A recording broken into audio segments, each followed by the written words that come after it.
Hello everyone, Dr. Ziad Tahir here. This video tutorial is 3D topology optimization of a chair in Abaqus CAE. So problem description is optimize a chair design using topology optimization in Abaqus CAE to achieve an 80% weight reduction. So volume fraction of only 20% required, starting with the design domain shown in the figure. So that is in the figure. This is the design domain. Optimize the chair to maximize stiffness, that is minimize strain energy. The material of chair is wood with Young's modulus of 10 gigapascal and a Poisson ratio of zero point 0.3. So the loading, downward loading or vertical downward loading of 980 Newton equivalent to 100 kg is given, and then on the back there is another loading of 98 Newton or 10 kilogram is given, and four corners at the bottom of the chair are fixed. So the four corners, they are fixed. The optimized should resemble a commercially available wooden chair. So that is a problem brief. Topology optimization of chair in Abaqus that can done in two parts. The first one is the model setup. In the model setup, you have to model the chair, and then once that all model is set up, then you need to go for optimization task. And in the optimization task, you have to create design response, objective function, constraint, and then you have to run optimization process, and finally you have to visualize the results. So part one is just a modeling, and then the part two is optimization task. So I'm going to follow all these steps to optimize. So before model setup, you need to set units. There are no predefined unit in Abaqus, so I'm going to use here Newton meter and Pascal as the units, and then need to set a work directory where you want to save all model and save model as chair. So here I have Abaqus, and in Abaqus here in the file, so you can go set work directory, and then I have already defined that work directory, and then the model is being saved here as chair. So before you need to go, you need to set work directory, save your model in any designated folder. First step is to create part in the 3D deformable solid extrusion. So here is in the module, the first one is part, or by double clicking on the part. So it is, I'm going to keep the name as part 1. So 3D deformable solid extrusion, and approximate size I'm going to keep here as 2 meter. So continue, and then using that connected lines, so I have to sketch its one plane, and then I'll use extrusion. I am going to sketch this L shape, or is a side view of the chair, and then once I'll sketch that, and then I'll apply an extrusion with the depth of 0.6 meter. So with the connected line, it is possible to sketch that chair. So side view of chair has been here sketched. So I can change here the sheet size from 2 to 4. Okay, so now I can add dimension to make sure that all dimensions are there. So these are dimension given. So these are the same dimensions. So once dimensions are given, so done, and then done, and then it asks about depth. The depth, extrude depth is 0.6. So click OK, and then you can see this one. This is the uh, design domain has created. It is very much similar that what we have there, and that is, this is design domain. So part has been created. Next step is to create material, and it's straightforward. So simply in the property module, so click on creating material, or here click on create material. So I'm keeping that as material 1. So it's a mechanical elastic, and modulus of elasticity is 10 gigapascal. So 10 into e raised power 9, and Poisson's ratio is 0.3. So I click OK. So then a new material 1 has been created there. Next step is to create section, and section here in the property module. So here is to create section, or otherwise by double click on section, so you can create section. So double click on that section. So it is section 1. I'm going to keep your name as section 1 solid homogeneous, and then continue. Okay. So here you can see that a section has been created. Next step in the property module, need to assign section.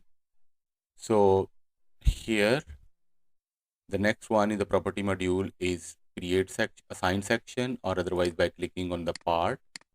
So here is a section assignment. So double clicking on section assignment. So it says select the region to assign section. So I'm going to select whole of the region. So done. And is section assigned, and it turned to green after section assignment. Next step is create mesh, and this is very important because element size that element size, so actually that determine that how is the optimized shape. So simple optimized shape depends upon the element size. So here I'm going to use that element size of 0.05, and hexagon I'm going to use with algorithm of medial axis, and then I'm going to assign that element type as C3D8. So here in the property module, there is a mesh. So that is the first one is the seed part. So I click on seed part, and it is going to give me some approximate size. So I'm going to use that 0.05 meter to apply, and then assign mesh control. In mesh control, it is hexagonal, and then sweep, and then medial axis. Okay, and then create mesh. So that mesh has been created. Then the next one is assign element type, and the element type is 3D stress, standard, linear, and then hexagonal. And then it is reduce integration. I'm not going to use, so that is the element size here, C3D8 and 8 node linear break. So this one is a standard for the solids. So this element size, element type, I am going to use here. So that mesh is done. Next step is create instance in the assembly module. So here in the assembly module, or otherwise here is assembly. So click on that, and then that assembly, here you can see that part 1 has been gone to the assembly. So it is because we have only one part here, so there's no need to assemble, but it is a necessary step here.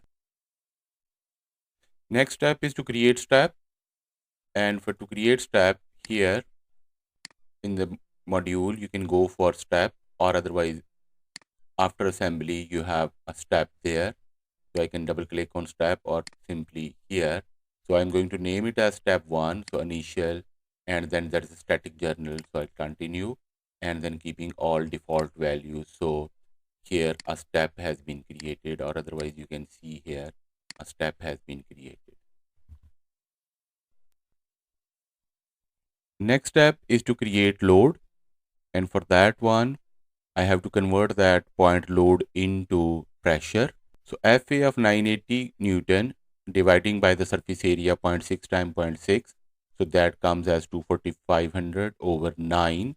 And then FB, so 98 divided by the surface area 0.6 into 0.8. So that is 1255 over 6.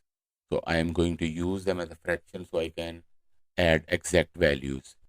So for load, there is a option in the module, so you can just click on the load, and then here you have create load, or here you have create load. So I am going to create load.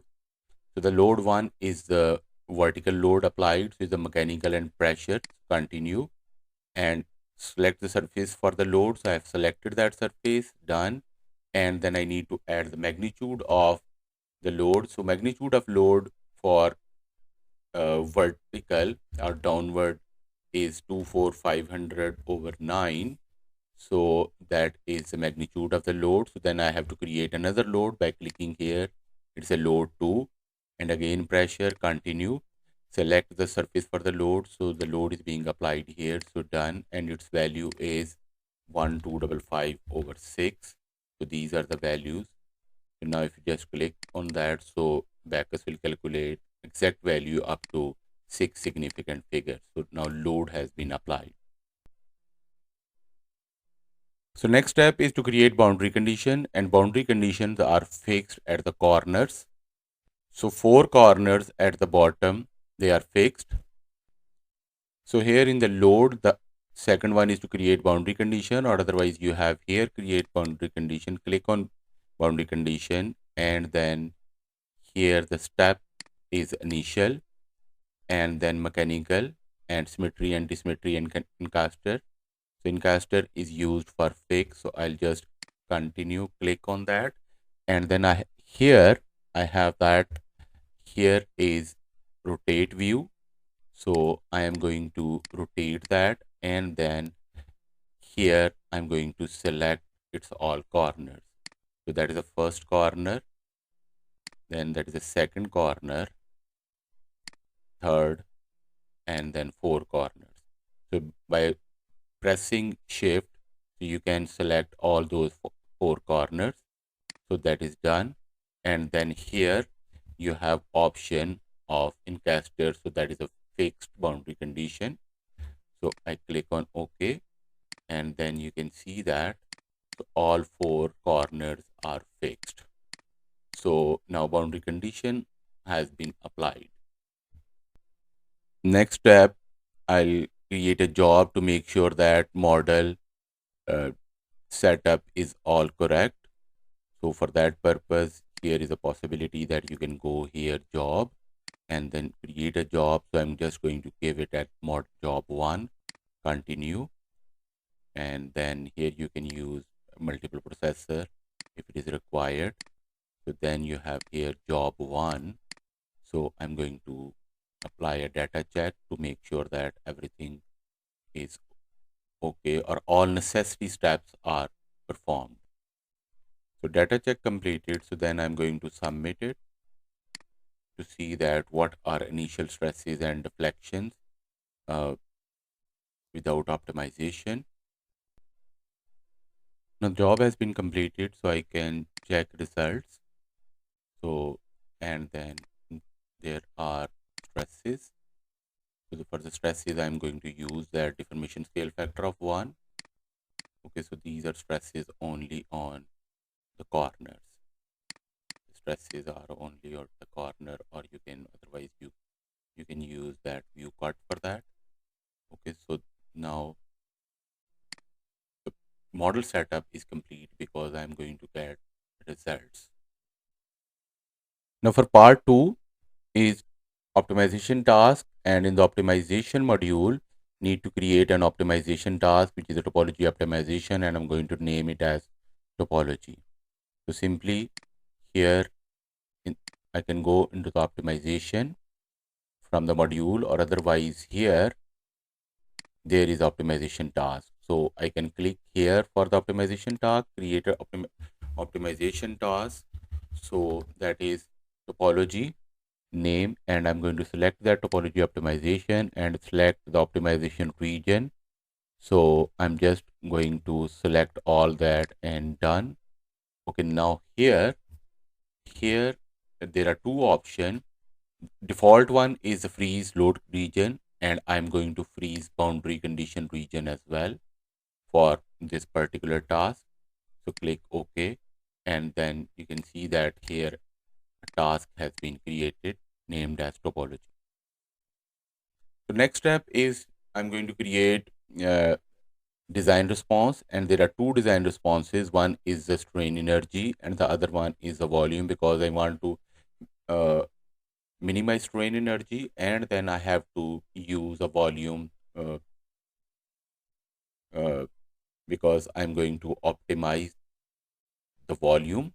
So for this purpose, here are design responses, or here you have design response. So first I'm going to use that SES strain energy, continue, and select the region whole model, and then you have option here strain energy I'm going to select, click OK. So now here you can see that SE1 design response has been created. I double click again on design response, and then I am going to name it as volume. So continue, select whole model, and then again here you have option of in the design response option of volume. So click OK, and that the second two responses has been created now. Next step is to create objective function, and objective function is to minimize strain energy.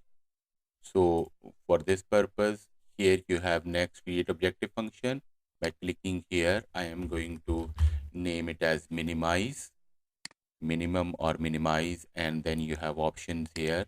So name is strain energy, type is strain energy, and I want to minimize strain energy. So click OK. So here you have that objective function to minimize strain energy has been created. So last step is in optimization task is to create constraint, and the constraint is volume fraction, because I want a fraction of initial volume of 20%, because 80% volume I need to reduce. So here is a create constraint, or otherwise there is an option to create constraint, and the constraint I am going to use that as VF. I'm going to name that, and then you have options here, name, I'm going to select volume, and then constrain the response to a fraction. I'm going to use that 0.2. So the volume fraction of 20% is the constraint. So because I want to reduce 80% of the weight, so then that constraint has been created. So all steps for creating an optimization task has been completed now. Now the last step is to start an optimization process. So I'm going to use that optimization 1, and the model is 1, and cycles I'm going to use as 100 cycles. So then here, once that model is done, and then you have here optimization process. So for optimization process, if I double click on optimization process, a new window will open. So I am going to name that as optimization 1, and the model is, because I have only one model, so I'm going to use that. So task is the topology optimization. So I'm going to use here 100 cycles. Default is 50 cycle, but sometime you will not able to achieve that optimized shape in those uh, 50 cycles. Then here data save for the last or for every cycle. So if you I recommend you to use for every cycle, because the output file for every cycle will be a bigger file. Otherwise what will happen that you will not able to see that what is how the optimization process takes place in all those cycles. Then the memory you can use here, default one is a 90%, and a parallelization I'm going to use that 12 processors for that, and then click on OK. So then you can see that optimization 1 is done. Optimization process, it usually takes a lot of time, so it's better that you will perform a validation of it, or this validation is very much similar to the data check. So, and it will take some time to perform that validation, and you say that check completed. So once check completed means that you have all that optimization task. So they are like necessary steps are performed. So then you can go for submit. So that is being submitted. So you can monitor optimization process by clicking on monitor, and here you can see that about 5, 6, 7 steps are cycles has been performed, and then I'll go here, I plot that, and so that I can see that how the objective function is going to change in every step, and then how the constraint they are going to change. So this red line here, that is representing objective function which is need to be minimized, and then the volume fraction or volume here, it is going to change. So now the optimization process has been completed. So here it is completed. So one is complete, so you need to combine all cycles. So combine, and then it's a combined optimization results. So submit, and now it has combined all optimization cycles and results are completed now. Now the last step is visualization of results, and view cut manager is very important for this task. So I just right click on optimization process, and then I'll go to the results, and then in the results, so it shows the optimized shape of the chair. So this is optimized shape of the chair for a volume fraction of 20%, and then with the element size of 0.05 meter. And then here you can check the stresses. So stresses are basically more at the corners, and then if you want to see that, so here is total displacement, and then if you want to see that how that optimization process takes place, so that is the first step. Like this is the first cycle, and then here you can see that. So this is how the optimization process takes place to get that optimized shape. So that is optimized shape. Okay, so like here you can see this is actual volume, and so that is the actual volume, and that is optimized like actual design domain, and that is optimized shape. So this is all about topology optimization in Abaqus CAE. So in the end, few tips about optimization. The first one is element size versus volume fraction. So if you want uh, to keep that volume fraction low, like 10%, so then that 10% sometimes is not possible to achieve with a coarse element size. Like if you want to use here a larger element size for a volume fraction of 10%, so it is not, sometimes the optimization process itself will not take place and it gives some error. So if you want to reduce more volume, so then you have to use a finer element or finer mesh or a smaller element size. The next one is element size versus the computation time. Obviously, as you're going to reduce the element size, the computation time will be very high, because if you are keep on increasing the number of elements, so the computation time that increases uh, exponentially. And then element size versus the optimized shape. So now if you are going to use a larger element size or a coarse mesh, so possibly you will get a different optimized shape. And the best optimized shape is you can achieve with a finer mesh. But for the finer mesh, the computation time will be significantly high. So whenever you're going to perform topology optimization, so it is always wise to see that where the solutions are going to converge or where the optimized shape is going to converge. So element size, that is very important for optimization, because optimized shape depends upon element size. So for a fine mesh, you will get a refined optimized shape, and for a coarse mesh, probably you will not get that much refined optimized shape. So thank you very much for watching.